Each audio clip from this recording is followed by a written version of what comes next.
My childhood was kind of like your all-American childhood. I'm an only child, and I was spoiled rotten, super spoiled.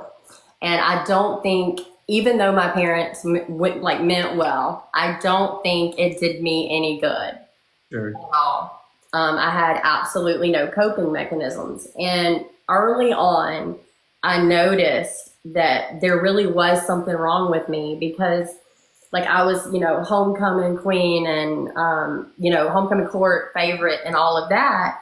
And I remember standing there underneath the lights thinking they're going to boo me. Did you not have self-esteem from a Yes. child?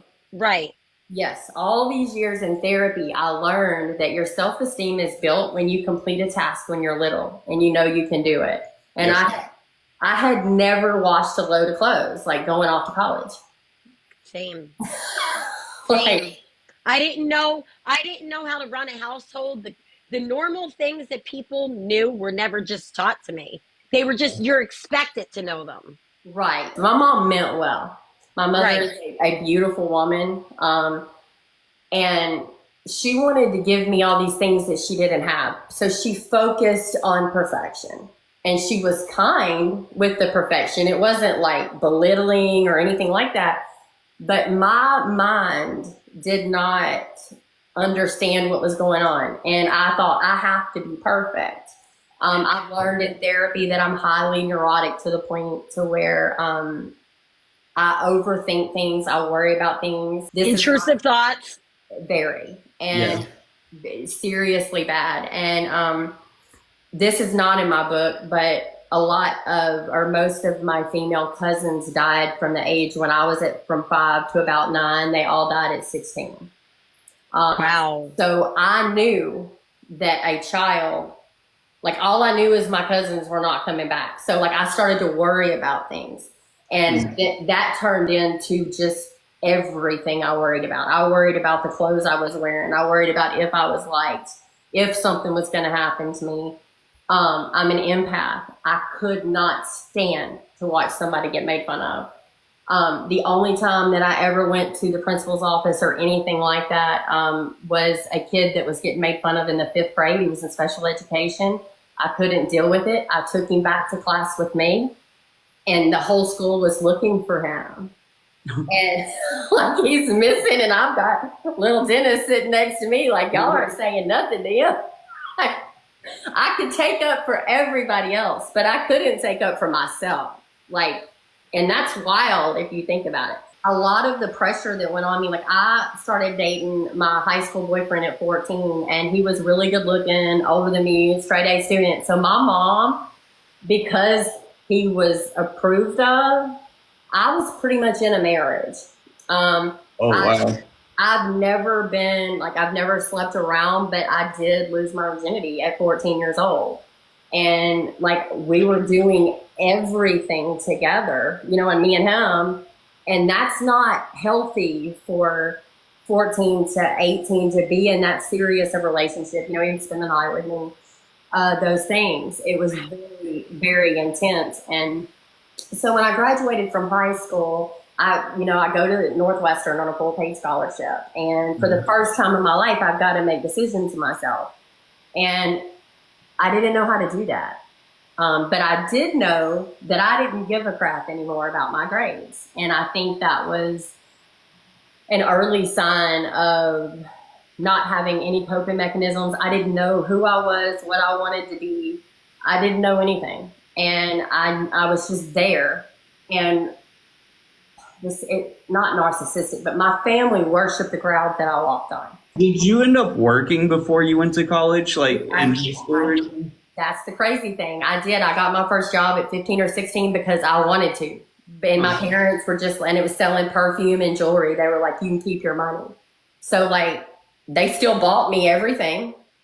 And then I had my money.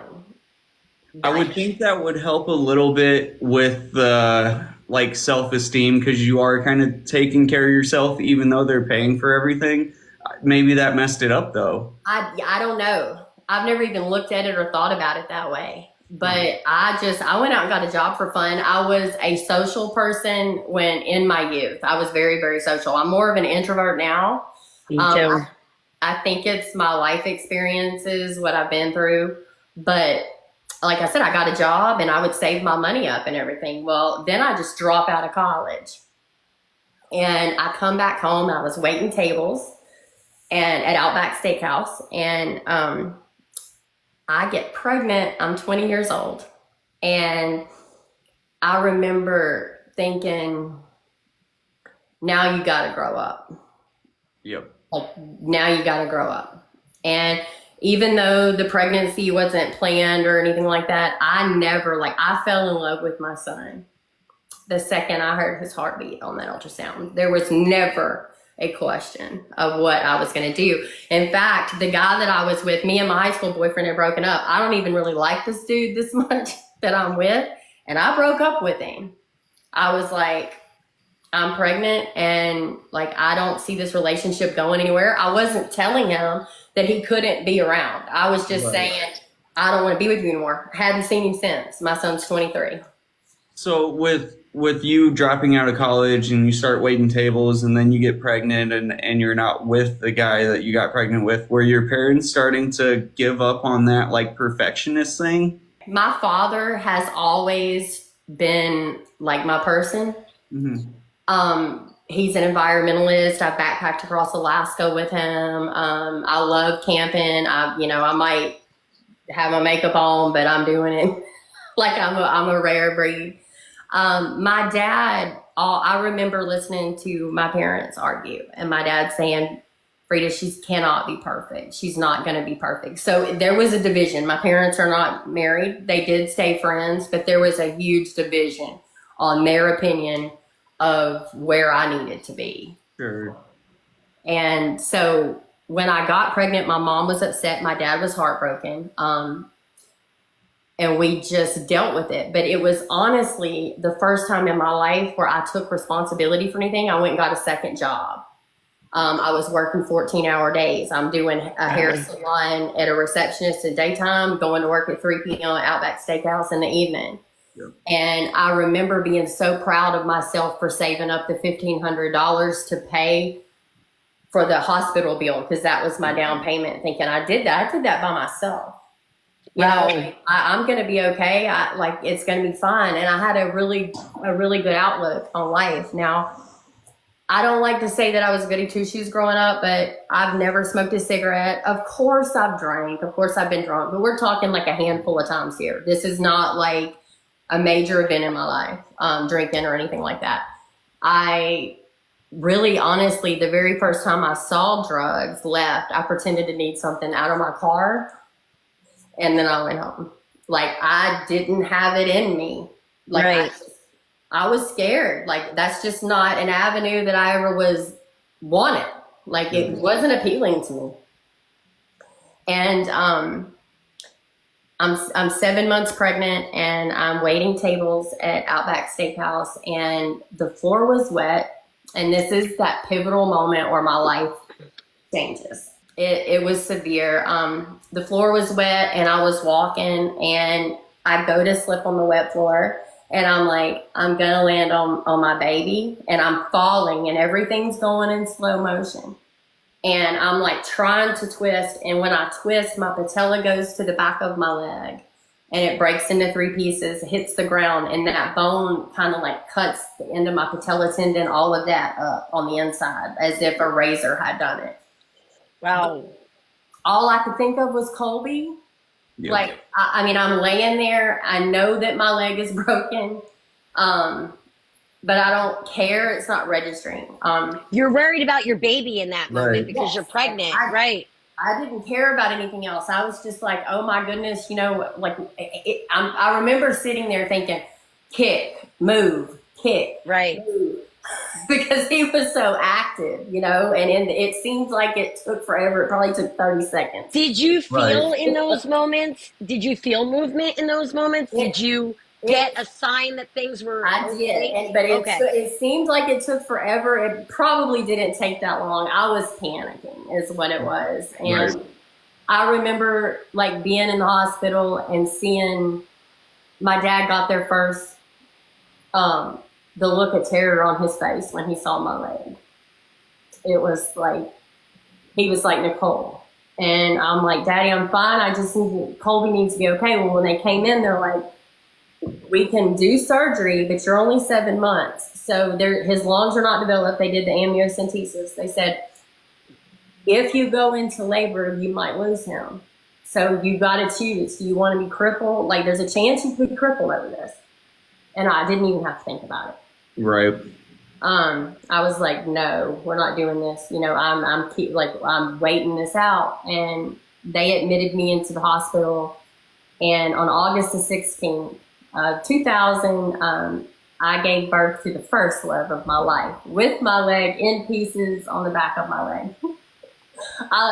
We laughed because there was this poor nurse holding up this leg and it's broken. And I'm like, got my right leg and I just was screaming. I was like, I'm giving birth to this baby and we're not doing a C-section. Everything else has been ruined. I'm having this baby.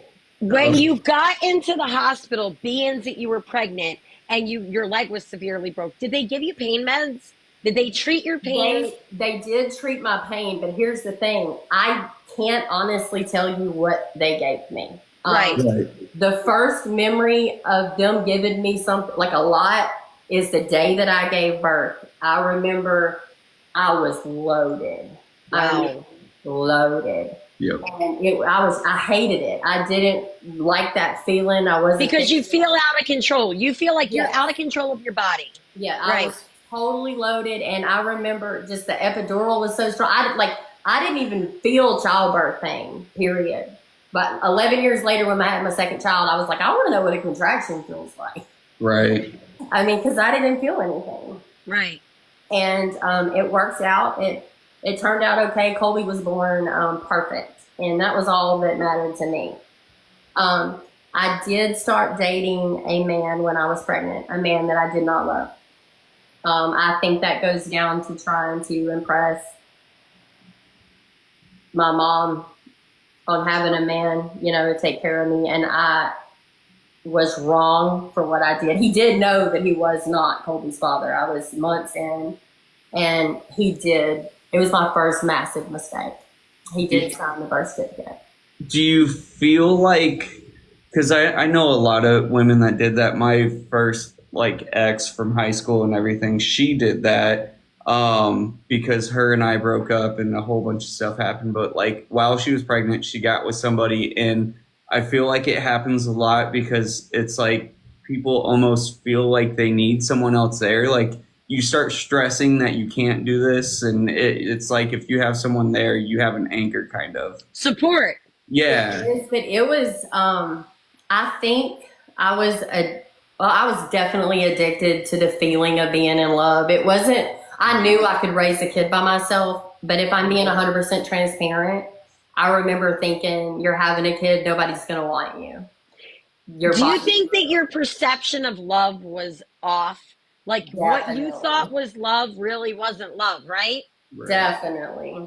I just did not, I did not love this man. And we had he signed the birth certificate and we had this big wedding. And I remember standing there, you know, because I waited until Colby was 8 months old to actually walk down the aisle. Between the birth and the marriage, I had 2 operations. It was the first of somewhere between 9 and 12. It's hard to keep up with the actual number, and I don't like to not tell the truth, so I kind of threw it in there. I remember standing there in my wedding gown, looking at myself, thinking, "This isn't the day that I dreamed of. Wow, this isn't the man I'm supposed to be with." And there was an ugly side of me that I had not coped with yet, and I did not want to be with this man. I locked our honeymoon night stuff in the car to get out of any, seriously. And we were just miserable. It didn't take me long to leave. But when I did leave, I told him, I said, look, you don't owe me anything. Just sign your right. I don't want anything from you. This was a mistake. Don't drag Colby down with this. Like, I didn't marry you to use you for anything. Like, I made a mistake. Right. You just wanted to cut ties yes, cleanly. I wanted to cut ties. And he has a hero complex, and he was like, no. Right. And I said, I'm going to ruin your life if you hurt my child. So now's your chance to let this go. And I'm having these surgeries, and I'm taking the pills and everything, which is making me meaner. But I'm not an addict by any form yet. Like, I'm just going through therapy. I was prescribed 2 Oxycontin 80s. That was my starting dose. This is the beginning of the opioid crisis. I got Percocet breakthrough. They sent me home on a Dilaudid pump one time. I got Xanax bars, Ambien. I mean, am I conscious? I mean, but and in your book when you were talking about soma too. Soma comas. I remember that. Yes. And see, I was like not taking my medicine as prescribed, meaning I'm undertaking it. So I've got a plethora growing in my medicine cabinet. Like, I'm also in a case with Outback Steakhouse. So, like, I'm filling my medicine and everything because it is what it is. You see what I'm saying? It's workman's comp. Like, I've got to be filling it. And I've got this plethora, in my medicine cabinet. It was ridiculous when I don't know how long it took me to run out when I started abusing it, but there was a lot in there. Let's put it that way. Wow. And I was just doing the best that I could. And as I said before, I'm an empath, and my little boy was my life. And when he was 2.5 years old, we were driving down 49, and I looked in the rear view right in front of St. Vincent Mall, and it was like time stopped, and he was looking down playing, and he had this big bald spot on the top of his head. And I was like, what is that? Like, I'd never seen that before. Like, what is that? And I pulled over, and there was like hair in the car seat and everything. And it was a perfect circle about the size of a quarter. And I'm thinking, like, what is that? So I called his pediatrician to go in the next day, and there was probably 6 or 7 spots by the next morning. And I'm preparing to have my kneecap amputated. I'm preparing for that. And my son's hair is falling out, and I'm living, me and my best friend are living together, and she's, helping me go to therapy and surgery and everything. She's major in my life still today. And she would go into his bedroom and clean the hair off his pillow so I wouldn't have to see it. And I just couldn't deal with it. And I remember thinking, God, I had never made fun of a person in my life. I took up for everybody. And now my kids got to be different. And I got mad at God in that moment. And the next 17 years was just absolute hell. Colby and I, we learned to walk together. Right. The ability that I had to walk was taken from me. And so we had made all these things together, and now I can't protect him. And I was so mad at God. And we were in Walmart one day, and this whole family is like staring at my kid. And there's just, like, he didn't have eyelashes and calling names and stuff. And I just got so mad that I crashed into an Oreo cookie cake. It was Christmas. I mean, an Oreo stack of, how they build those castles? The display in the store. I was so mad. I said, Colby, hold my purse. When I was so mad, I was like, now y'all got something.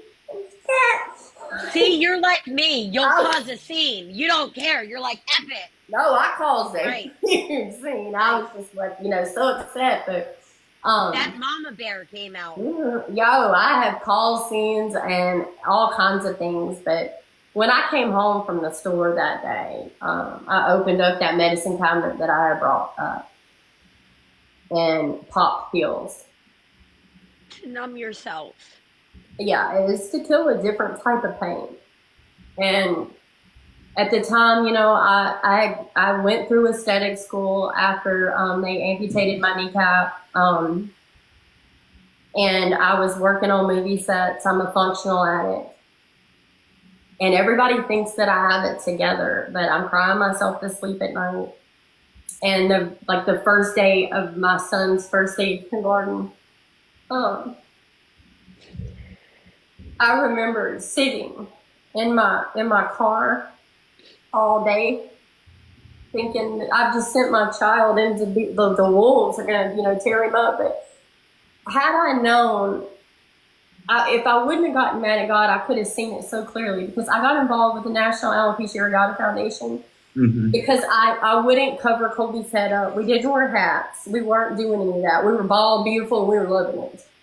And I made him embrace that, because I couldn't embrace myself. And most people would look at me and not even think anything was wrong with me. So now I'm trying to teach him to survive. And on his first day of kindergarten, he stood in front of the class and he was like, "Hi, my name's Colby.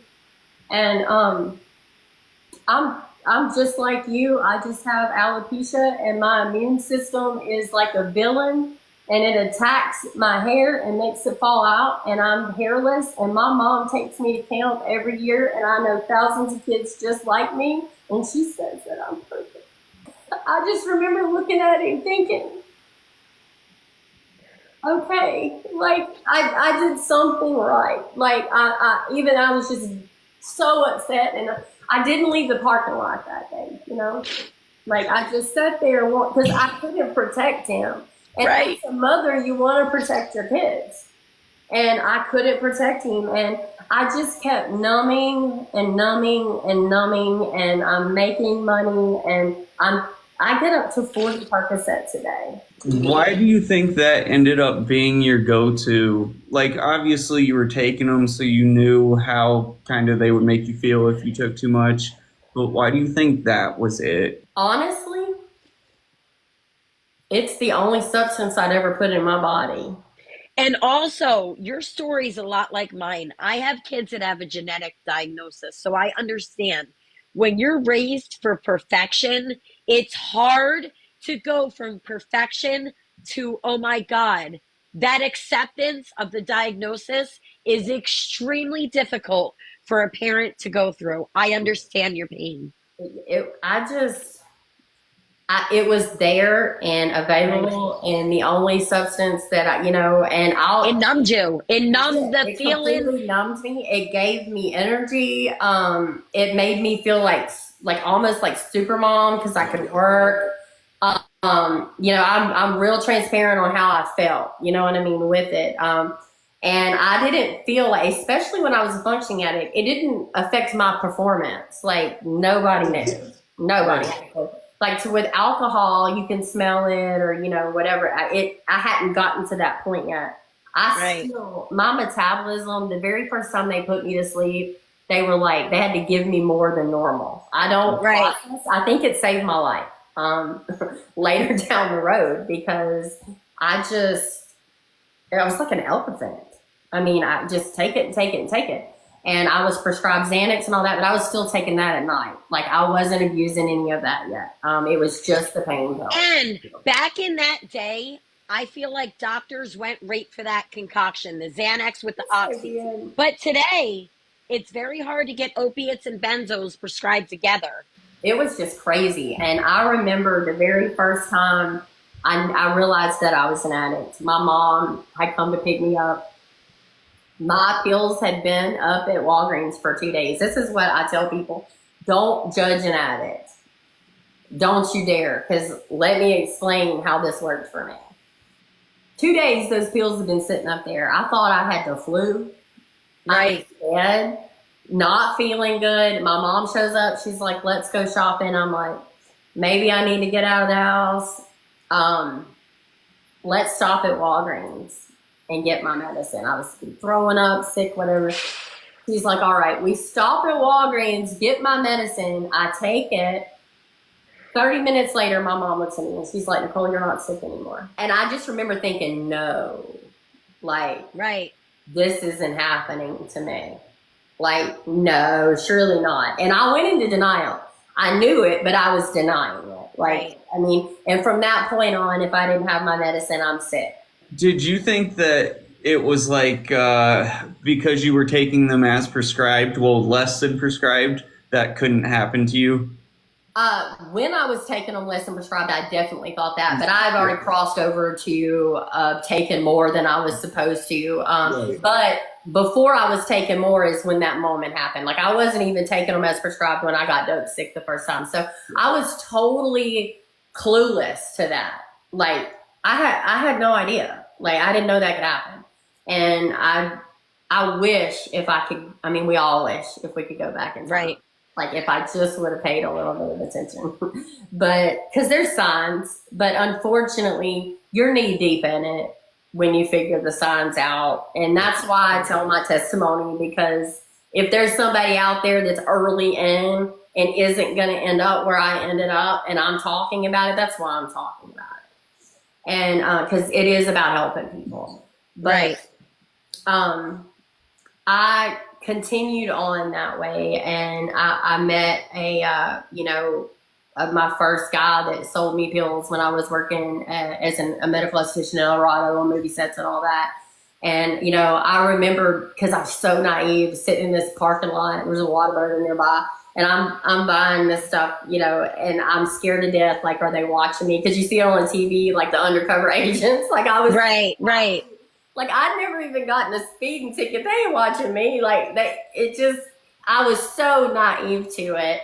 And he started being my supplier, because now I can't get it from the doctors. Like talking about my surgeries are over. At one point, did the doctors cut you off? Is that what happened? Did they cut you? Like what happened? The doctor that took my knee didn't cut me off for years. Okay. But it still wasn't enough for me to feed my habit. And at one point I was under 3 pain management contracts. I've done it too, girl. Never like got caught once, and the doctor was like, get out of here before I could press charges. And I was like, all right. And at that point I was like, I'm done with these doctors. So I would use my knee doctor to get, about 3 days worth. And then the rest I was on my own. Now I'm making several $1,000s a week, and this is early 2000s, so they're not that expensive. So it's not even taking a dent in what I'm making. I ain't struggling. Like it's not affecting me negatively at all. Right. You were functionable. Right. Until I start running out, and then I'm sick and can't go to work. That's when my life starts to kind of change, because if I don't have pills, then I ain't working. Right. And it escalated quickly. I lost my job as an esthetician, and I often say this because my platform being domestic violence. The devil does not show up looking like some scary monster. Right. The devil shows up looking exactly like everything you think you want. And I'm a smart person. I'm intuitive. I'm like I said, empathetic. All these things. And there's this guy that I've known my whole life, but I hadn't seen him in a long time, because at one point he was the most wanted man in the state of Louisiana for armed robberies, for pharmacies of all things. Right, which is in your book. Yep. Right. And so he's out, and I'm thinking maybe we can, like he's got connections, it was like a win-win or whatever. And I remember he met me on the roof of the boat of El Dorado Casino. I have a picture standing in the same spot that my husband took. And I remember him walking towards my vehicle, and I know this is a bad idea. Right. You already know that you're crossing the line, getting involved with the wrong people. Yes. He is what we'll call organized, and his family, all that, has a reputation. And it was like, I knew it was a bad idea. This man, my ex-husband, was what was considered unattainable. Now, remember, I've got no self-esteem. Right. I'm bored out of my mind with my life. I'm angry at God. And the idea of being a perfectionist has suddenly got old. And what better way to piss everybody off than to marry a famous criminal? This is a great idea. And we just, him and I, like, he's, you know, and this is what people don't understand about sociopathic or narcissism. They love bomb you. Mm-hmm. It's not like he met me and beat me up. Okay. Right. There is this phase to where you think you are this person's everything. Like it's almost like an addiction, and he's like putting you first, and he's like got this crime life, and you know, all these women are calling, but he's acting like I'm special. And if you don't have your self-worth and you don't know who you are and you don't love yourself, you will go down a hole that is unbelievable. I can so relate to your story and a million. I'm going through like the same thing right now. And I blame myself. Like, Marie, why were your eyes not open? Like, what were you thinking, girl? But I was so broken. Yeah. It's because we were broken women. We didn't know any better. We had no self-worth. You don't. And I tell people, if you are not healed, you are going to attract the unhinged version of you. Right. And you don't want that, because it's going to destroy you. And that's what happened. And suddenly I found my worth in him. Now he's involved with my son. And my son idolizes him. And why did I let that happen? And so we start dating, and everything's great in the beginning. And he gets popped and has to do 11 months.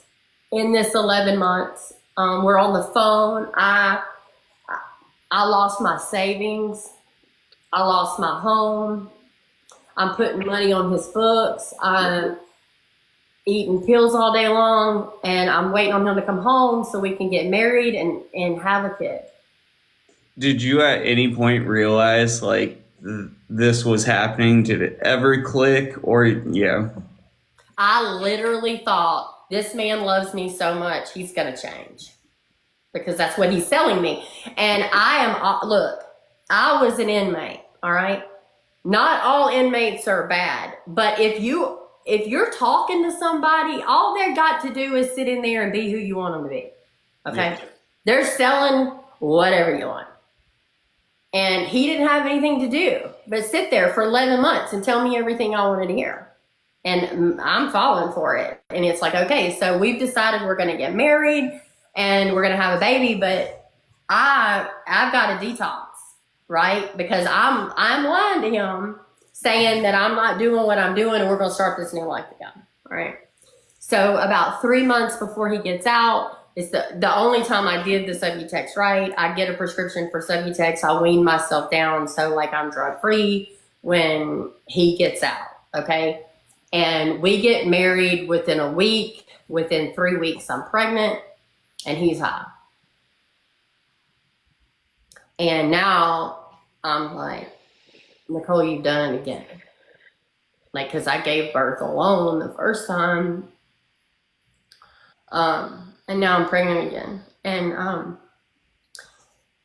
I was trying to make the best of the situation. He was locking himself in the bathroom a lot. I didn't know a lot about needle use. I knew that he had obviously shot up before, heroin use or whatever. Right. And but I wasn't stupid. Like I knew he was in the bathroom for a long time. You know, like I just didn't want to deal with it. And when I was 5 months pregnant, we are 4 months pregnant. We had moved over to a different neighborhood, a new house, and I remember trying to be excited about life. And it's Valentine's Day, and I'm a hopeless romantic. And I'm 5 months pregnant, and I'm already emotional and everything like that. And I'm on the phone, I'm doing laundry, Colby's at school. And remember the cell phones back in the day, like if you dropped them, the battery would come out, and you had to put them back together. Yep. Right. I was on the phone with him, and he's at work, and I drop the phone, and the battery comes out and everything. So it takes me like, what, 3-4 minutes to get it back on. I call him back. He doesn't answer. And I'm like, well, that's weird. And I remember hearing the tires pull up, screeching. And I was so stupid, thinking he's here to surprise me. It's Valentine's Day. He's going to surprise me. And he came in and he picked me up by my throat and beat the snot out of me because he thought I was cheating on him because I hung up. And I remember laying on the floor once again trying to protect my unborn child. And everybody thinks they know what they would do in that moment, but you don't.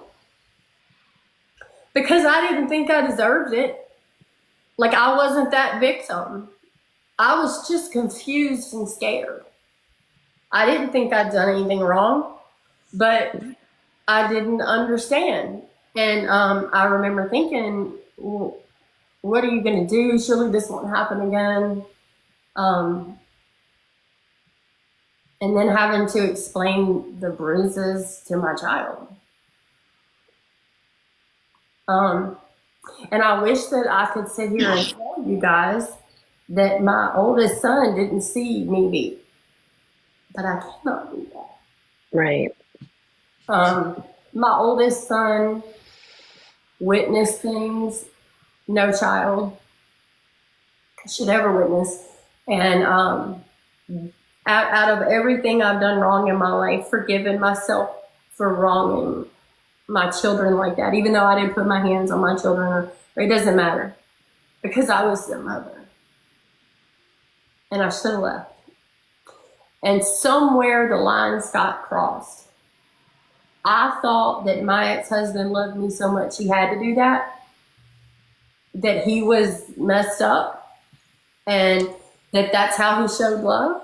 I don't know where I came up with that concept. I don't know if that was me trying to talk myself into making this okay. I have no idea where that came from. But also being who he is, though, you might have told yourself there is no escape. And yeah. No, I was very scared of that. And, I don't talk about his affiliations and stuff like that because people who are really, you don't talk about. Right. I think also your self-esteem, you had self-esteem issues. Yes. And I think narcissists seek out people. They do. It's very planned. It's very planned. And now looking back on it, I know that he knew he couldn't get any better than me. So he was going to wear me down and beat me up and do all these things because he was so weak. But y'all know how much therapy it took for me to come to terms with that. That's not just something you wake up and do. Right. You just don't. And the rest of my pregnancy was absolutely miserable. And then a month before I gave birth to Collins, he got apprehended on a heroin deal gone bad, but they didn't have enough evidence, so it was a parole hold. So he just sat for about 90 days. Mm-hmm. And I remember, I don't know what it is about giving birth alone that messed me up twice so bad. Like, it was so embarrassing. Like, I went from being a 21-year-old mother to a 32-year-old mom in the same exact spot, and I just remember the C-section, and I bled out. It was a mess. I had a clot in the side here. I think he's responsible for it. I can't prove that, but I underwent a lot of abuse. And I talk about this in my book, and this is really super hard for me to say, but when I went in for my checkup, like, I've never really slept around, but when I went in for my checkup, they had to call me and tell me that I had chlamydia. And I remember thinking, if I tell him, he's going to kill me, because he's going to say I cheated. He's not going to admit it. He's going to kill me. And so I lied and said I had a urinary tract infection and that he needed to take this big pill just in case. And Wow. it was so embarrassing for me. The person that had to be perfect and now this, like, can you feel any more worthless? I mean, it was embarrassing. And Where was your family in this time? Did your mother still support you in this time? my dad has always, well, my mom and dad up until this point were there. There was no cutoff. I was isolated. Did they see a few bruises? Yeah. Did I have excuses? Yes. But they isolate you. They put you in a, like, they take you away from everybody. Like, were they calling? Yeah. Were I talking to them? Absolutely. You know, did they see a little bit? Sure. But they had no clue that, and they also knew who he was. So, I mean, everybody did. You know what I mean? Like the whole family. So there was like fear there almost. Yes. Right. And I think that I can't imagine what my parents were going through. You know, when I was married to this man, they found out I was married from a Facebook status, FYI. We went and eloped. And I remember that. I didn't even tell nobody. Like, I just changed my last name and update. I mean, because I knew better than to show up at my family's house talking about, Right. I married this guy. They would have been like, excuse me, what? Like, because everybody knew who he was. Like, in fact, they probably would have said, isn't he in prison? The other problem is whenever you're like addicted and you're stuck in that cycle, it's so easy to isolate and everything anyways that it's like you don't care about calling your parents. You're too worried about getting your shit. Exactly. And I just was mad. I was mad at everybody. And I say this openly in my book. My whole pregnancy, I couldn't wait to give birth so I could get high. Yeah. I'm not a martyr. Did I use when I was pregnant? No, I didn't. But it doesn't matter because I wasn't where I needed to be emotionally. You know, I didn't do that for me. I did that for him. But now I have to be transparent and be like, what did I really do for him when I'm letting this man beat me? Like, why couldn't I separate that? Why couldn't I see the division there that it was all bad and I needed to go? But I couldn't see it. And when Collins, it was just embarrassing. Back to the C-section, I remember waking up and in the unit because I'd lost so much blood and I was in bad shape. Collins' lung collapsed and they had to take him to a different hospital. I remember telling my mom, because go be with the baby. Yeah. Don't worry about me. And I remember her crying. And I'm like, go. And I was losing a lot of blood and then I lose some memory there. But when I woke up, I felt this 11-year-old hand in mine. Your son. And he was saying, Mom, I'm not going to leave you. And you're not alone. And there's no reason why he should have had to felt that responsibility 11 years old. He was there for me. And we came home from the hospital and he helped me make bottles and he helped me change diapers. And he couldn't wait for he called his dad to come home. And I remember thinking, like, I knew I needed to go. I knew that. And I couldn't. You felt stuck, right? I felt stuck and I felt like maybe he might change. And he came home and obviously he didn't change. The abuse started back. And then on here's what's so screwed up. He was he was a good father, but he was a good father because he would say, I will make them hate you. I will make them hate you that will choose me. And I remember being scared. His family's got a lot of money. Right. And I remember thinking, what am I going to do?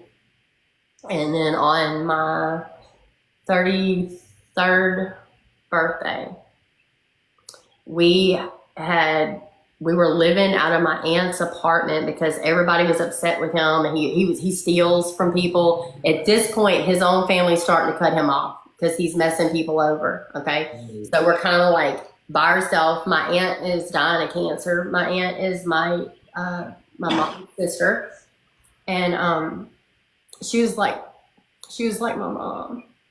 And I'm so thankful she did not know about any of this. But she let us live in her apartment while she was dying.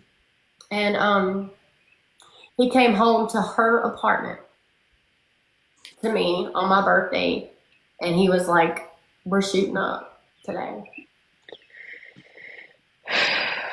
And I was like, "What?" And, I take accountability. I should have put my foot down and I should have left.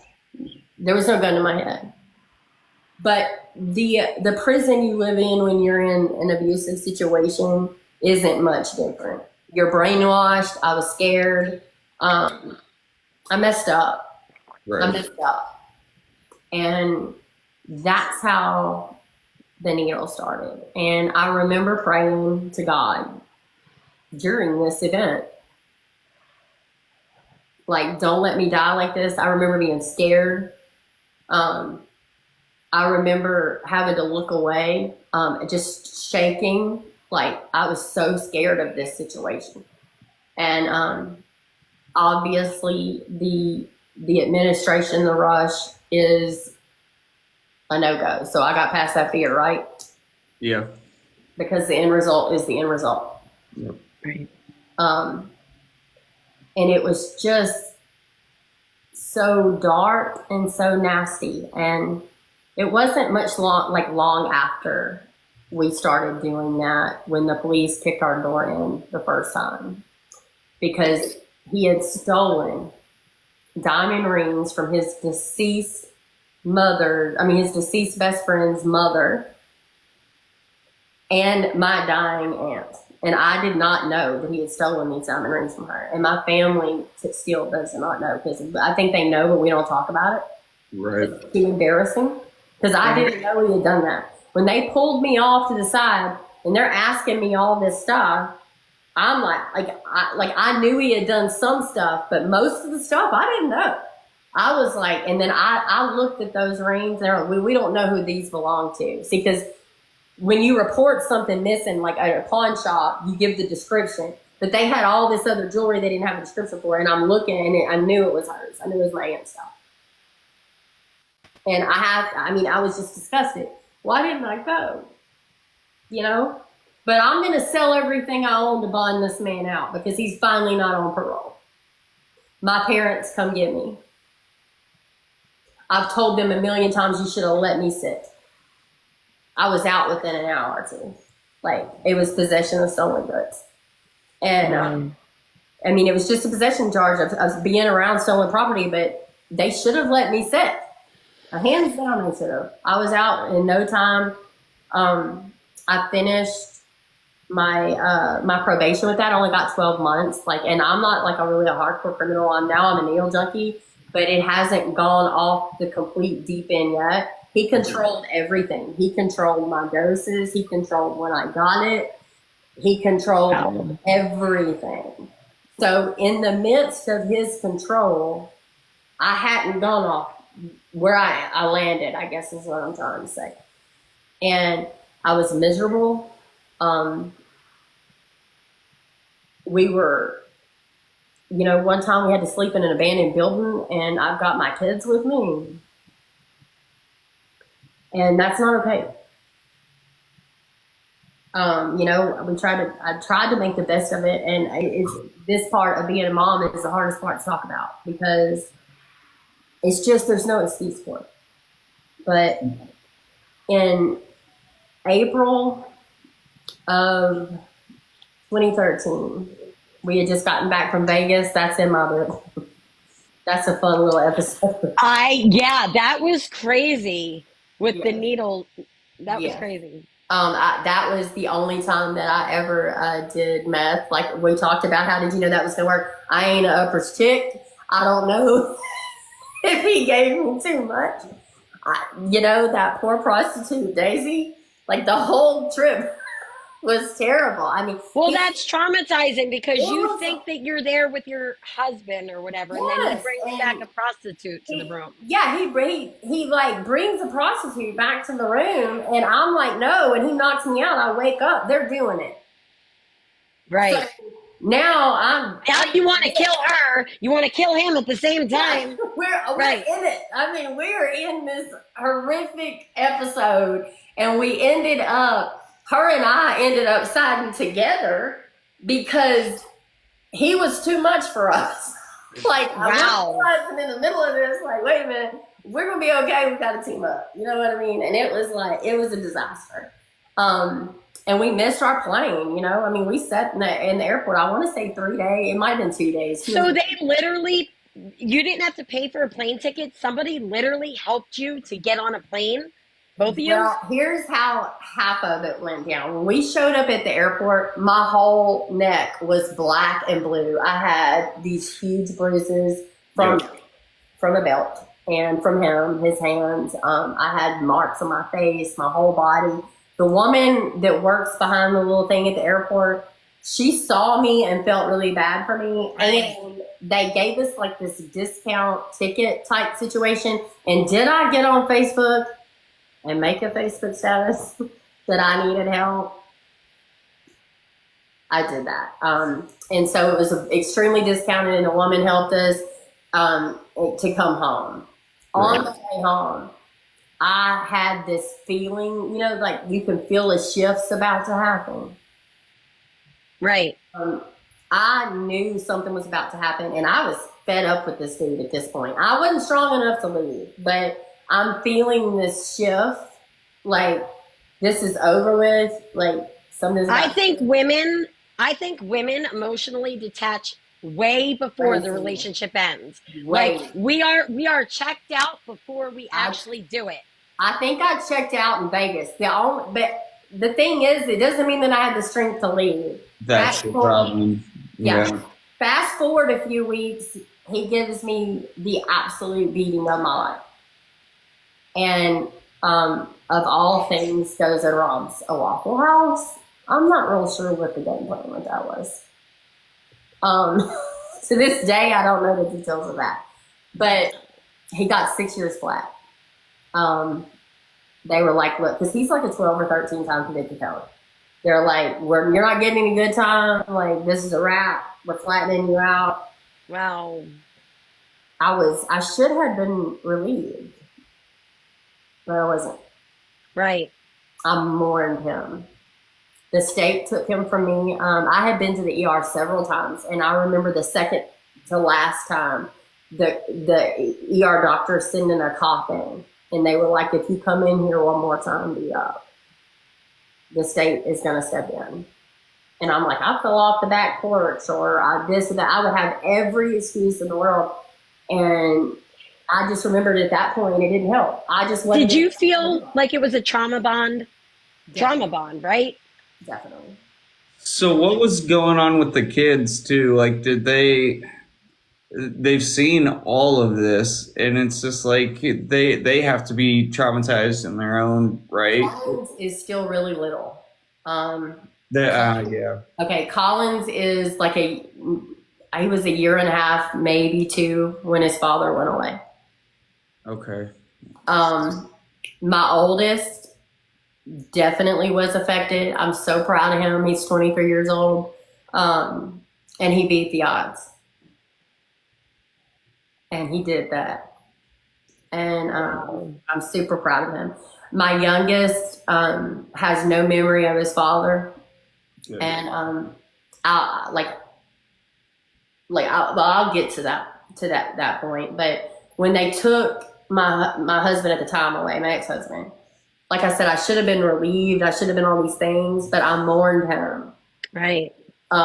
In fact, now the state has taken something from me, and I'm pissed off. Okay? Like, I'm pissed. Yep. And I had no coping mechanisms. And oddly enough, I had no trauma. Like, what makes my story seem odd to me is I caused my own trauma. By me not having self-esteem, by me not having self-worth, by me leaning on drugs, I got into situations and caused myself trauma. Did you struggle with body dysmorphia? Because I know you did the whole mommy makeover thing. Horribly bad. Right. You and I have a lot of similarities to our story. I still have a lot of issues with that. Right. Hands Me down. too. It's like a thing. Like I'm It just is. not pretty enough. But you are. Thank you. That comes back to that self-esteem that Right. you've always had issues with. It's weird because like I know my worth and I know what I'm capable of and I know who I am. Right. And I know what other people think of me. But I still have my moments where I'm standing in front of the mirror, 45 years old, things are changing, stuff's dropping. And I'm just like, I'm the same way. It's like you're your own worst enemy when you look in the mirror. You criticize and critique every little thing. It's I know.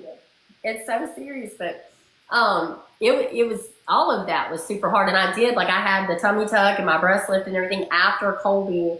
Collins, my second pregnancy didn't affect my body like my first one for whatever reason. Probably the stress. I didn't eat. I didn't gain any weight. It was horrible. But do you think therapy over the years has helped you to get the proper coping mechanisms?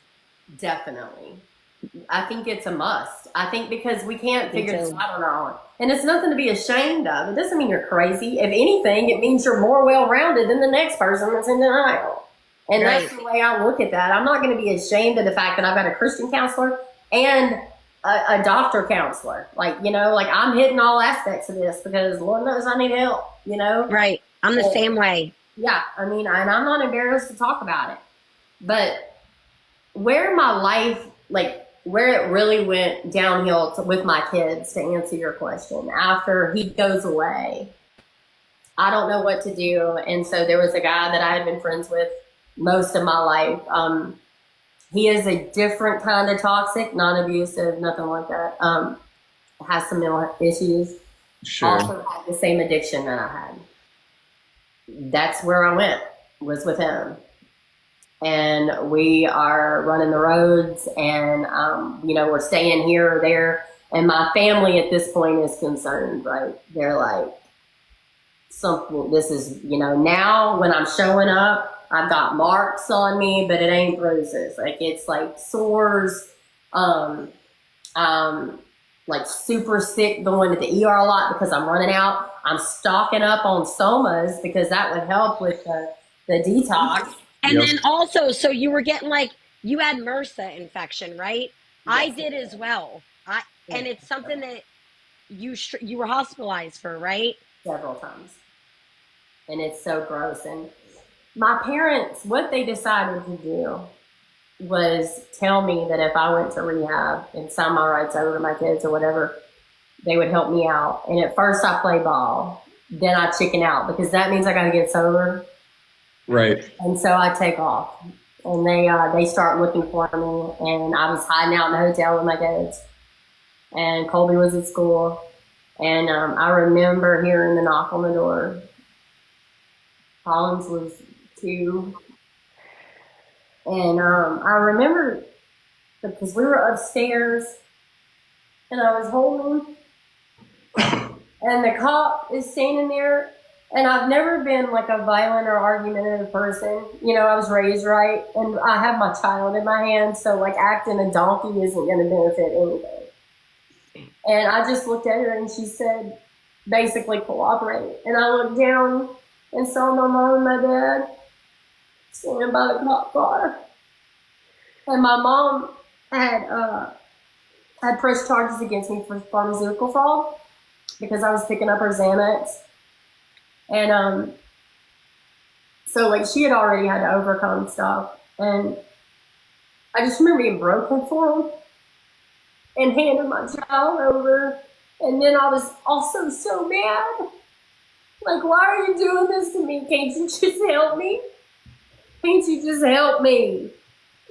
Help me where I can understand it, because I think I'm going to die if I don't have these drugs. This detox is so serious. I don't want to live like this. But they didn't understand that because addiction isn't understood. So they just think I just don't care. And that wasn't it, And they handed my son off to my mom. And I didn't give a crap anymore. They wanted me. They thought that would change me. But it took away any logical reason that I had to live. I didn't want to die, but I didn't want to be awake. Oh my God, I could so relate to this. Yeah, I did not Because want you to dive in. and now I'm eating Xanax bars. Right. Because I don't want to be awake. I'm eating bars all day, all day, all day. And I couldn't keep up with my habit anymore. And that's how I ended up on Subutex. And I was injecting it. And it started making you sick, right? You started having to be hospitalized over that. Yes. The talc is not meant for your veins. Right. And like I'm, doing this and can y'all see the scar in my hairline? It's pretty prominent right there. I don't know if you can see that or not. I couldn't do myself. I would have the guy that I was with administer it because my ex-husband always administered it. But I told you that I was an esthetician, so like I had like training in aesthetics. So I would tie a belt around my neck and use my face. I remember. Over and over and over again. I have scars here from traps. And this one, I passed out, hit the mirror, and the syringe went in between my scalp, and it's just there, and I'm on the ground when I woke up. Like, it was scary. I remember, like, having to dig this out. Now I'm getting infections. My toe on my left foot's totally dead from osteomyelitis. Totally dead. And I'm just covered, and I don't have my children, and now I'm starting to overdose. Right. I have been dead a total of 7 minutes. That's 3.5 minutes each time that I flatlined. I've overdosed countless times. I escaped behavioral med. I ran across the highway in a hospital gown barefoot. After coming off a vent, I was lost. I was so lost and hurt, and all I wanted was my kids and my family cut me off. They were like, "Don't call us until you're clean." And my mom wouldn't even answer the phone. I didn't see my kids for 3 years. The trauma that took place in that 3 years has affected me greatly in recovery because I don't understand. I don't understand why I was thrown away like that. Like, I did my part. Like, I'm accountable for what I did, and I was no good. But there was a better way to handle it. And in their defense, they didn't have a handbook either. Nobody knows what to do. Right. That's how it's important we talk, because I'm not saying that they were wrong. They were clueless. Like, nobody knows what to do. Like, and it's nuts. And well, and they took the kids and everything. Do you feel like, and I talked to a lot of people about this, but you were in such a rough place that they had gave up on you, and the only thing they could think of is, we have to save our grandkids. And they were validated for that. Like, Yep. I have thanked them countless times. Thank you, because Collins has no memory of this. My 13-year-old, he'll be 13 next month, has no memory of me being a junkie. And I hate that my oldest does. But because my parents intervened, that could have been the turning point to where he didn't go down that road. So they are 100% validated. I just wish there would have been a different way to deal with me. Right. Like, hands down, I thank the Lord that my parents had the balls to step in and do that, because at the end of the day, my kids are more important than me. Like, I feel that way. And I deserved it. I'm gonna sit here and tell you I did. I deserved it. Do I deserve it now? No. But did I deserve it then? Yes. Hands down. And I think it's important that our children not be in these situations. Like, I'm sorry. Like, when you're addicted, you're sick. We And don't make the right choices. we don't. Right. And it hurts, but there was never a time where I was laying there feeling hopeless, thinking, I'm better for my kids, I need to go. Never. Right. No. I remembered laying there thinking, please, get better. Pull yourself out of this mess so you can go be their mother. I never ever was like, oh, I'm bet no. It's like when you're in that moment, you don't know how to put one foot in front of the other foot because you don't have those coping skills No. that most people learn growing up. Right. And so no, I have no ill feelings about my mom pressing the charges for the pharmaceutical fraud. I'm like overdosing. Like she did that to save my life. I'm not upset about that. Hands down, I'm not. My mom and I have a toxic relationship, and we're not talking at the moment, but that has nothing to do with that. Right. She was correct, 100%. Can I tell you something? I love the way that you take accountability. I love the way that even though you're hurt in this situation between your mom and your son, you're very mature about it. You are. I don't know any other way to be, because when I was in prison, I made up my mind to be better. And without accountability, there's no integrity. Right. Right. It's nothing. So, I agree. I like everything that they did. All that was understandable. And so now, since they took my kids, I'm like an in-state fugitive. I'm no longer checking in for probation. I got 2 years for that. Talked myself out of drug court because of my medical. Like, like they sentenced me to drug court, and I talked my way out of it. And then what did you have your doctor write a letter saying that the meds were medically necessary for you? Here's the kicker. I'm not abusing street drugs. I'm not doing all that. Okay, so now if they come back, they're going to have to say, well, we were wrong. She never needed it anyway. Right. And they ain't going to do that, and I knew that. So, like, I got slick. You're slick. Yeah. Oh, very manipulative. I was the worst. Like, I'm just manipulative, you know? And, like, it was just this, it was such a dark time. And the overdosing and the not seeing my kids. And finally, we make it to October of 2016. I wake up. We have been living in this slum apartment. There's no electricity. There's no nothing. There's an old armoire. The cops are looking for me. I'm hiding in it, putting my phone on silent. So basically you were squatting. Oh, yes, I was. Yes. Yeah. Well, I mean, it's not squatting because technically there's a lease involved. Okay. Elvis Presley's guitar player, James Burton, owns this building. So I'm living in this apartment. So it's October. And I wake up. Now, I've been hospitalized several times for MRSA. We've discussed that. But this is different. My teeth are breaking. My ex has knocked a lot of them out. I had a set of choppers. Like, I didn't even have a cavity until I was in my 30s. Like, I had these perfect white teeth. Now I'm starting to look a little not so clean. And, you know, they're broken or whatever. I wake up that morning, and it's this horrible smell. There's no other way to put it.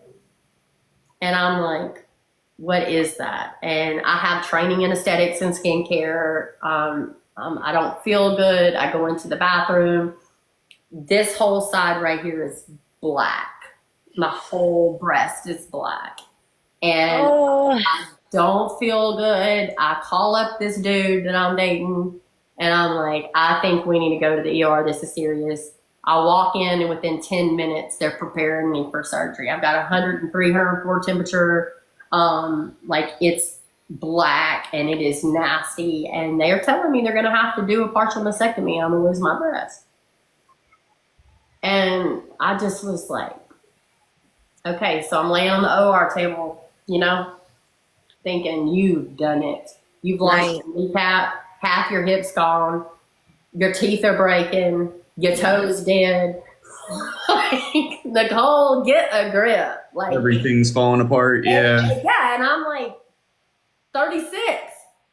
Well, and having body dysmorphia and like the self-esteem issues, and you have all this stuff going on, that would and now you're grieving a body part that you could potentially lose. And that's scary. It is. And I just remember thinking, okay, I've taken this too far. And if I can come up this table, I didn't ask to keep my breast. I wanted to keep it.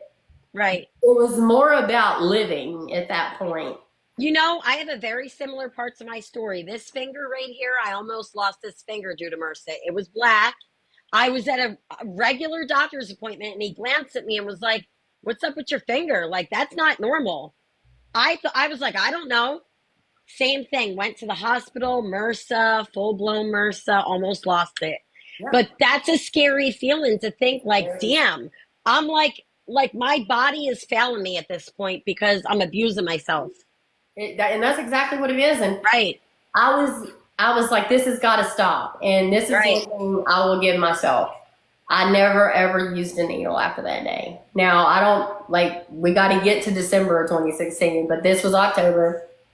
And after I got released, I went back and I was living with that guy, and he was still using a needle and everything, but I wasn't. Like and the sores wouldn't heal. Right. Because of the MRSA. Yeah. Once you're colonized with MRSA, it's very hard. Like even now I've been hospitalized for MRSA even in my recovery. Yeah. Well, I haven't had MRSA since then, but my health is not good at all. Right. I don't know if it's linked. I'm sure that it is. But so I just didn't shoot up after that. You know, like I go back and now the wheels are turning like in my head. Like, Nicole, you haven't seen your kids. Like, you got to make some changes. I'm watching him use the needle all the time. He's covered in MRSA. And I'm just like, this isn't exactly what I want to be doing. So we make it to December and I just leave. I did have a best friend that at the time, not my actual best friend. She's somebody that I knew that I don't really talk to anymore. But she never really used, but she would enable me. Right. And, she came and got me. And I texted Louise Burton. And I'm like, hey, look, I'm not going back to the apartment. I'm done. And yada, yada. Aaron had been arrested. This is where God comes into play with my story. And I always, when I talk about this, like, I'm not one of those Christians that's like ridiculous. Like, I love everybody, and it's not a Make-A-Wish Foundation.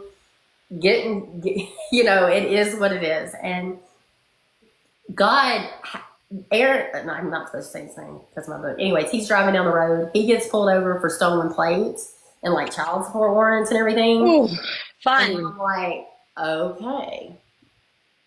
So when I text her, I'm like, hey, look, he's at Caddo Correctional. I'm not coming back. I throw all my dope out except for my Xanax because I know I got to withdraw, and I give them to my friend. Right. And I'm like, okay, but see, I never can get past day 3. I'm doing 3 8 milligrams of Subutex a day. That is hard to kick. It's hard. Like, if you to go cold turkey from that. And when I tell the story with the Subutex, there are people that change their life and it saves lives if they are changing their life. I was not. Right. I had taken no steps to do anything. So mentally, I'm not even there to go through withdrawal. Like, it's not the same thing with me. And I start going through the withdrawal, and it's getting horrible. You know, all day long, Christmas, I'm sweating it out. December 26th rolls around, sick as a dog. I counted in lockup. There was over 70 lesions I had on me. I mean, it was disgusting. And I'm shaking, and I'm like, God, like, I could feel that I was about to die. I could feel it. I'm like, I don't care. I don't care what you do. I don't care. I will do it your way. I will not argue with you. I want my kids. I want to see my family. I don't want to die like this. Like, I'm scared. Like, show up, do something. I don't care. I'm mad. I'm cussing, telling him to show up. And you're surrendering. I'm surrendering. I'm talking hands in the air, screaming. My best friend comes running down the hall. She's like, Nicole, the house is surrounded. Right. I said, what? And I know I'm an in-state fugitive for pharmaceutical fraud. I got no clue what's about to happen. Weren't you naked also at that part? I barely dressed. No, that was the first arrest. I was butt naked when they I read that in the book, and I'm like, oh my God, like completely naked. They'll cover you up, though. They'll cover you up. Yeah. No, I did have on. I was so nasty. Like, I was about to be brutal with how it looked and how naive I was. But right. when I came to the door, come to find out, they don't care if you're going to cooperate. Oh, no. They took me down. I'm like, ugh. Like I was not trying to fight with you guys, you know? Right. And I remember them just being so aggressive, trying to see if I had anything on me. I'm covered in these sores, you know, and they're grossed out, and they should have been. And I'm trying to say that I'll cooperate, and then they start. They're cuffing me, and they're putting me in this car, and we're going to the station. And then I realize this is bigger than I realized, because they bring up 37 counts of simple battery. Wow. And I'm like, excuse me, what? Like, I'm thinking, like, no, I filled my mom's Xanax prescription. Like, and they're like, no, and they're asking me questions. And I instantly, I'm like, shut it down. I want an attorney. I ain't talking. Right. Like, y'all forget who my ex-husband was. You know what I mean? Like, we're still legally married. So he ratted on you when he got not pulled my over? ex-husband, the boyfriend did. Right, he ratted. Wow. We have to mention our sponsor, Betty. She is a life coach. She's a fabulous life coach. She focuses on recovery life coaching. She focuses on couples, jobs, anything and everything you're looking for. She has partnered with us so that if you text her the code PodTox and your name, she'll give you a call, set up an appointment, and you get your first appointment for free. So it should be like an hour long. That is absolutely amazing. It is a great value. Do not hesitate to reach out to her because she can help you with just about anything. I have more respect for my ex-husband than I do this gentleman, and here's why. Right. My I don't blame you. ex-husband willingly admit what he did to me and how horrible it was. But what the other one did, that's low. I don't care who you are, that's low. Yeah. So I'm like, get me an attorney. And I'm like, all right, so I have no clue. Had I known in that moment the time that I was about to do, I don't know if I would have been able to hold strong. In my mind, I was stuck on 4 months. I don't know why. I don't know why I thought I was going to sit about 4 months. I'd asked God to save my life. He'd intervene. I don't know what 4 months meant. As they're bringing me in lockup, my hair was to my butt and matted. I had not shaved in months. Right. It's embarrassing to be vulnerable in front of the COs getting. And I was matted. I hadn't shaved. I'm covered in sores. They got me in a shower. I didn't know what delousing was. I didn't know what that word meant. Had I been to prison visitation? Sure. It's different when you're an inmate. Yeah. So, I didn't know what delousing was or anything. And I remember she goes to hand me a pair of Hanes underwear. And they're used. Everybody at Caddo Correctional has to wear the same panties. You get 3 or 4, you drop them in the wash, and you go to a bin, you get 3 or 4 out the next time. Everybody's wearing the same panties. And I remember telling her, oh, no, thank you. I have my own. And she says, don't say that. They're going to eat you up in there. That's the first time you realize, like, oh Yeah. my God, I have no control of my life right now. Control of None. Can't even pick the underwear. Right, not even with underwear. So here it is. I am honest with the intake lady on what I'm taking, how much I'm taking. I'm taking anywhere between 10 to 12 bars a day. Right. I was doing the same. Yes, along with the Subtax, Somas, whatever. And they're like, we're going to have to put you in the infirmary. On day 3, I collapse and I go into full-blown kidney failure. I wake up in the actual hospital at LSU with my ankle shackled to a bed and fighting for my life. Sicker than I've ever been in my life. Yep. I still have scars on my ankles from the tossing and turning. That withdrawal shook me, but it taught me something so beautiful. I found the strength to thank God for putting me there and for making me sweat this out. Because if He was with me and I put my foot forward, we were going to make it. Right.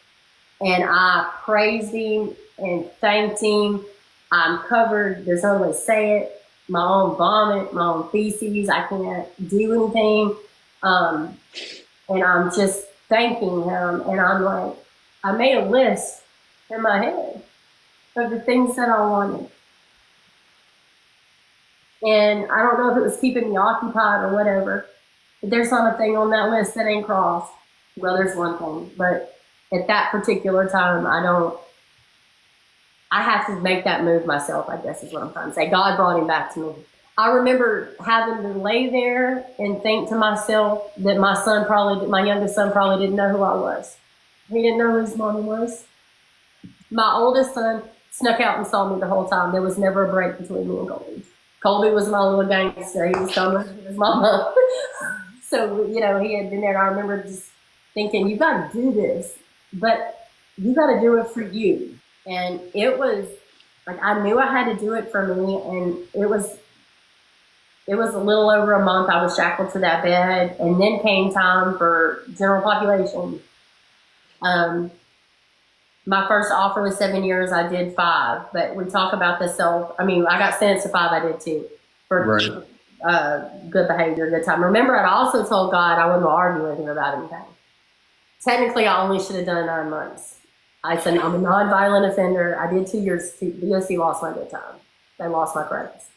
And not once did I argue with them. Because I had told God, don't you dare open these gates up until I'm walking on your time. I love that.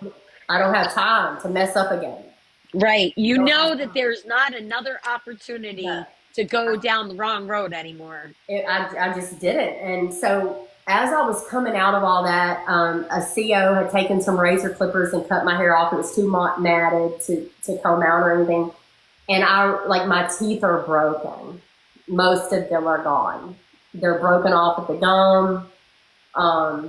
They're black and green at the roots. I remember those days. I do, and it's mortifying when it's you and you look in the mirror.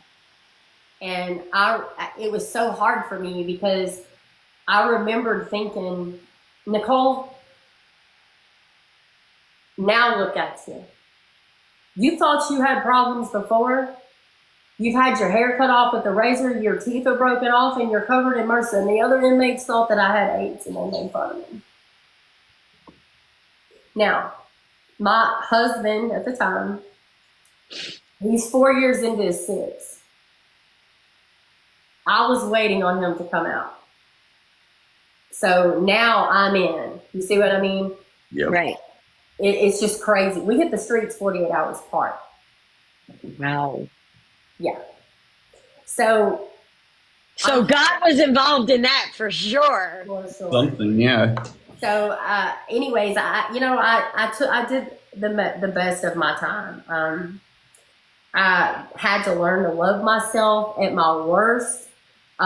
Getting sent to prison was crazy to me because there's so much that I didn't understand. My husband's got pen pals. He's writing girls to keep an eye on me while I'm in there. I did write him while I was in there, because I hadn't come to terms with I need to leave him yet, and right. The trauma bond was so strong. So severe. And I had to sit in court when they sentenced me to 5 years hard labor. James Burton shows up himself to all my court dates and listen to my ex-boyfriend say I did the whole thing. That I did it all because they found the stolen goods in the apartment that was leased in my name and he cut a deal. Wow. I didn't do one simple burger. Did I spend the money? Yes. Did I know about it? Yes. But I didn't do that by myself. You see what I mean? He walked. He walked scot-free. Wow. The resentment, do you hold a major resentment or you had to work on that to heal? In order to heal, you got to get rid of resentments.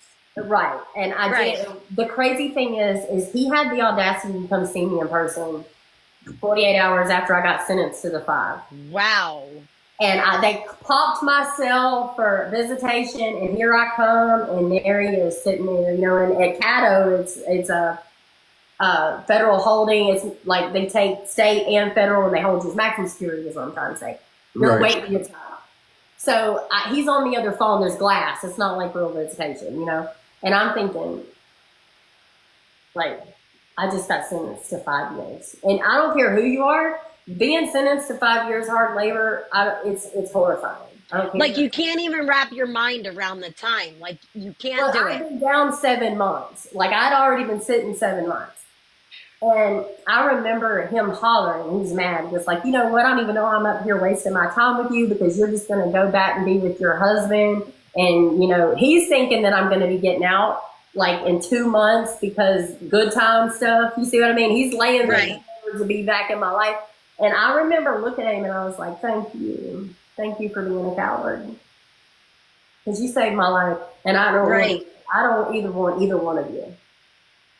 Either one of you, I don't want. Now, deep down, I was still battling leaving my actual husband, but I knew I had to. Like, at that point, I knew I had to. And it was a church service one night in Tallulah prison where a man stood there and he said, I know this is for somebody in this right now, but if you go back to your husband, he's going to kill you, and you've got to leave. Wow, that's powerful. And right before we went to the service, I was talking to my friend saying, I still don't know if I'm going to be able to leave this man or not. So, like, I had just spoken it on the way to service, and I was like, okay, I've got to do this. My parents showed back up, and they're supporting me, and I didn't want to lose that. Right. I didn't lose that. Like, my kids are more important. I fought through all this. Now I got to be strong enough to leave this man. And I did. I filed for divorce 11 months into my sentence. And it was such a great feeling to use. I thought I'm just going to use the system because he's an inmate, I'm an inmate, so I'm costing them. All I got to do is file. And I thought, you got no excuse, Nicole. No excuse to not file for divorce right now. Like, it's literally free. Like, right. And so I did. And then you wouldn't have to deal with him like face to face. It makes it a little easier. We did actually have to deal with each other face to face because it was finalized after our release, but it worked out because it worked out. But you know, my parents come around and they're coming to see me, and they brought my oldest to come see me, and he was 16, and he, you know, he's got 2 kids, but he told me, he was like, hey mom, I'm having a baby. And I remember sitting in prison visitation thinking, this is not ideal. Like, you're in prison visit, finding out you're going to be a grandma, you know? But that video with him was so funny. Awesome. I love that video. He's absolutely precious, but I also knew that I could be there for him when I got out and for her. And, you know, he's still with his wife. I love that. They just had their second baby. They're 23. They've been together since they've been together 10 years. I love that. I mean, Colby's killing it, and I'm proud of him. But I just had a lot of decisions to make. And like I said, they lost my good time. My parents are coming back around and everything. Then halfway through Tallulah, they shipped me to Hunts, and like I'm with lifers and stuff because of my health, my kidneys. It was so scary, and I remember thinking, how am I going to make it here? You know what I mean?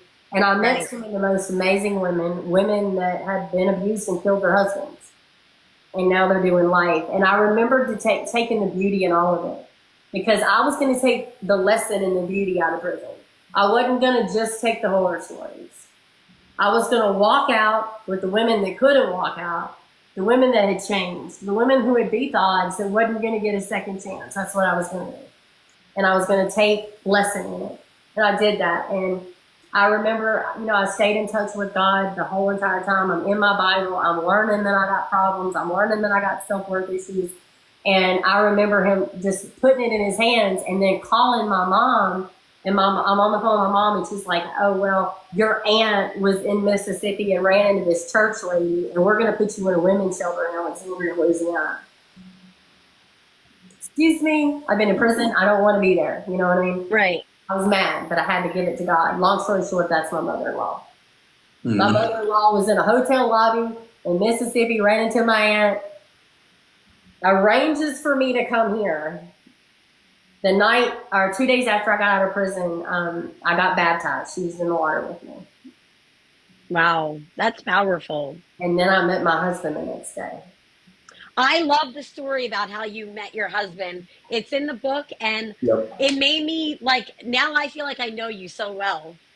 Brandon is, he is clean from meth, same time as me. We have almost the same clean date, just different drugs of choice. We're both published authors. But he met me in a women's shelter fresh out of prison. And we formed this connection, and we got married super fast. My divorce wasn't even final. That's how we ended up in court with my ex. We hit the street 48 hours apart. Girl, and, I can't keep up with it. I can't keep up with all this. It's hard. It's a lot. It's a lot. It is. My husband stood by me in court to finalize my divorce, so I wouldn't be alone. And we just got married fast, and we stuck by each other's side. We run an addiction ministry. We run Revive Recovery. We have both overcome things. We've been in bad marriages, infidelity. And we believe that there is redemption, there's recovery out there, there's freedom. And we love Jesus, but we love the way we think Jesus loves. Like, we're not judging you. There's not just one way to recovery.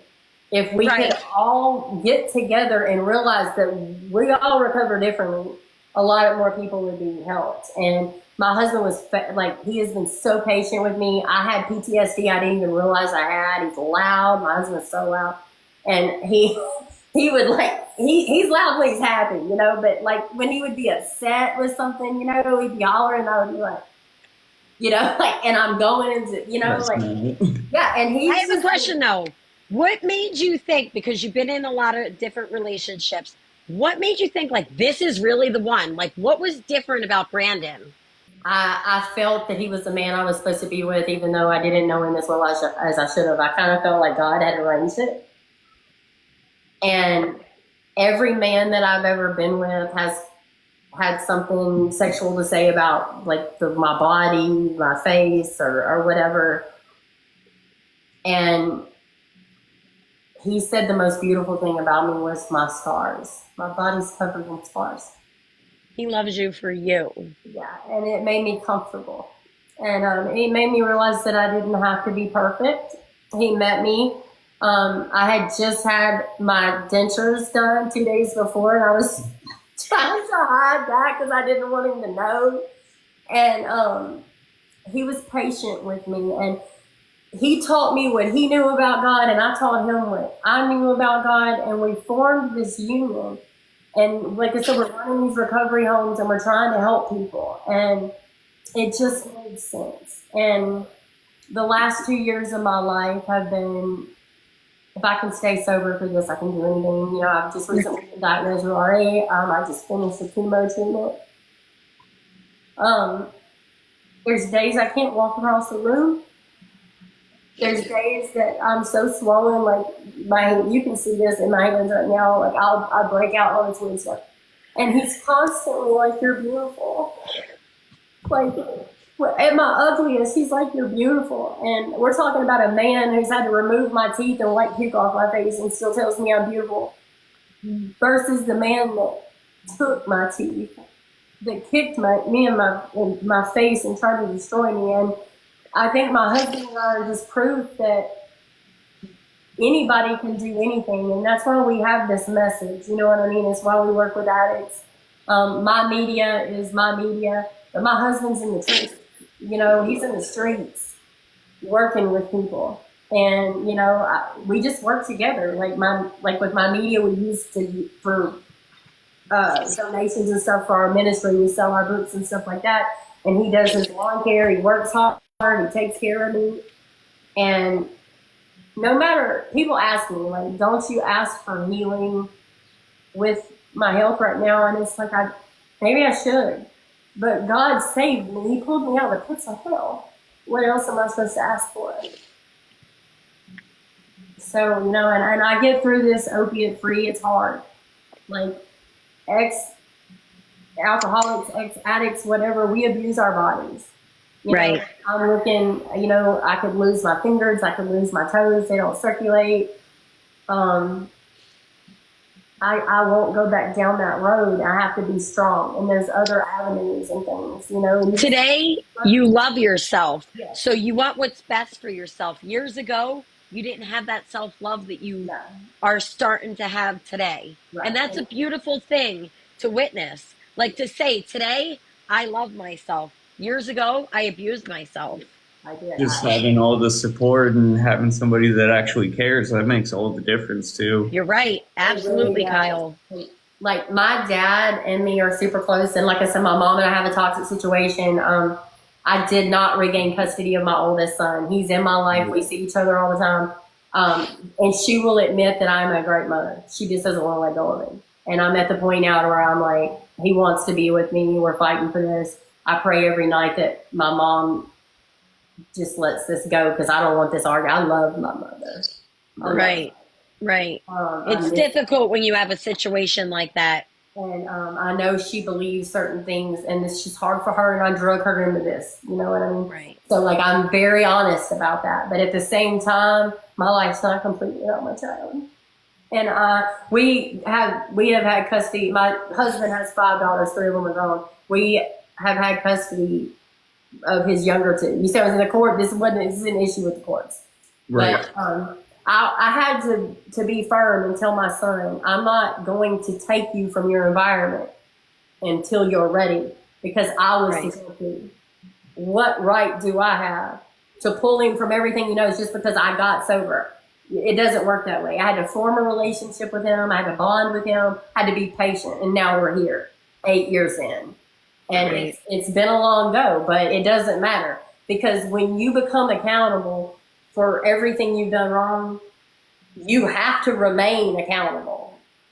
So, And being sober and living life on life's terms without putting substances in your body when stuff keeps hitting you and slapping you in the face, it's such a rewarding feeling. Kyle, I know you know it, and I know you know it, to know that I'm doing this by myself.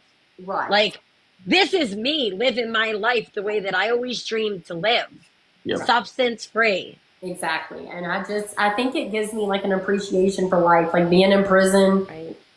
the addiction. Like, if somebody would have told me that I would be happier than I've ever been in my life with the health that I've got right now, I wouldn't have believed it. But, you know, Right. here I am, and I'm strong, and I am the strongest person that I know. And it's taken me a long time to say that. I've overcome a lot, and there's so much craziness in my story. Like, there's people that have witnessed the whole thing. You know, like my best friend from high school, she's seen all of this, and she's like, "I see it and believe it." But it's wild, and I know that it all happened for a reason. And I will not waste my testimony. I won't. How does your family feel about your social media? Because you have a huge social media platform. And sometimes I know families that like to keep things, that could be like a hard thing for them. They are proud of me. I love that. You turn it into a good thing. So yeah, I mean, They're proud of me. They know, like, I joke about prison and all that, but they know that I'm trying to make a difference. Like, I am not proud of going to prison. However, Right. I am proud of the girl that walked out them gates. And Absolutely. they know that. So they support me. They're kind, and thank goodness, because I'll be honest, if I didn't have their support, I wouldn't want to cause them any more shame than I already did. I think it would affect me. Right. I don't want to embarrass them. Lord knows it's embarrassing enough. But they've always been supportive of that, and I'm thankful for that. You know, so it worked out. If somebody would have told me sitting in prison though that I would be here 5 years later, I would have been like, whatever. I didn't plan on any of this, and that's how I know that it's God.